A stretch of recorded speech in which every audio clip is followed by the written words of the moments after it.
really nice early season test for this team. You look forward to seeing how you measure up against two teams who were in the postseason that you saw last year? Definitely. That's what you want to do right before conference. And that was always the plan, is to try to, ramp it up before you go into conference. And we got two great opponents in here. It'll be a good weekend for everybody. Are they similar to what you saw last year, or is there anything different about these? I mean, FAU gave us all we wanted, last year up in Athens, and a lot of the same guys. Same with Texas Tech. Texas Tech's got a few different arms in the mix for them, but all in all, it's the same group, and they're both very talented. It'll be a great challenge. You want to play a higher caliber opponent week 2, week 3 every year going forward, right? That's something that you talked about previously. Right. Yeah, you want to kind of start ramping it up and get to where you have somebody like a FAU or a Texas Tech in here. I'd like to do it second and third weekend. Kind of a unique format. How did it all come together in the scheduling process? Yeah, it was funny. Tim and I go way back, and he just picked up the phone one day and said, "Hey, somebody backed out on me, and I'm in trouble. Well, you got third weekend?" I said, "I got FAU." He's like, "Well, let me jump in." I'm like, "What are you talking about?" And he's like, "Yeah, we do it all the time out here. Just let us jump in. We'll play them, play you, and I said, "I'll call Mac." I called Mac, and he's like, "I don't care. It'll be fine." So it worked out.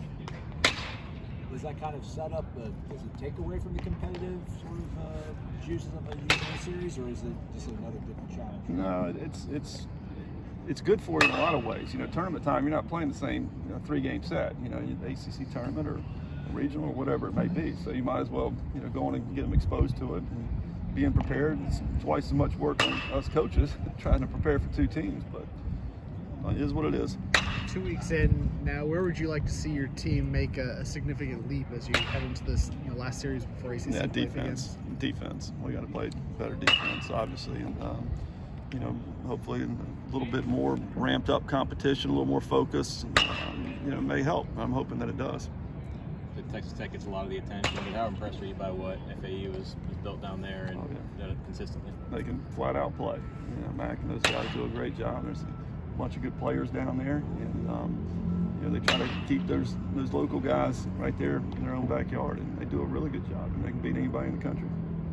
Bryce going to get to go on Saturday. How excited are you for him to get that start? Yeah, we built him up and then kind of changed our mind, thought we were going to close with him, and then some things have changed, and he's been a starter, and we're like, we've already got him, let's go. And he's one of those guys that kind of gradually gets going. He'll be 87, 90, and then next thing you know, in the third inning, he's 92, 94. So he kind of profiles more as a starter, and we're going to give him a shot there. How long will you let him go as far as pitching? About 60 to 65. That's what he was built up to. You emphasized being aggressive at the plate earlier in the season. Do you think they've risen to that occasion since that opening weekend? Yes and no. We've had our spurts in which I was pleased with the decisions, as far as whether to swing or not. And then we kind of took a step back for a couple games, but for the most part, it's been a little bit better, but a lot of room for improvement. You saw Bonin in Omaha in the College World Series. What do you remember about his stuff, and he'll get to go against you guys again? Yeah, he's got the big fastball. You throw in the spin rate. He's got a high spin rate, so you really got to chase the top of it. Those guys, it's almost like it rides on them. And we'll crank the machines up and try to simulate that spin rate, but you got to force him down the zone and again make decisions that make sense. I know your infield defense. You mentioned you want to try and solidify that, but do you have options to keep moving people around, or do you approach it that way, or is it at some point you say, these are our guys, we need to work on you guys and make sure you guys are getting better? Yeah, we flip Nandy and Greeny, so okay. Greeny will be a short, Nandy will go back to second. It's just to give him a different look, try to get him right. He's a very good defender. Again, the mental side, the nerves, whatever you want to call it. Flip him on the other side of the bag. He played there last year, did a good job for us. So it's not necessarily permanent, but he's going to see how it looks. Do you like what Greeny's given you at short in the early looks that he's been able to give you? He's always played short for the most part. Gotcha. And he's a steady Eddie, true arm. Everything checks out, so we're going to see how we like it. Tyler, any closer to being able to play in the field every day? Yeah, his arm's fine now. It was just whatever irritated, probably from all the throwing that we do.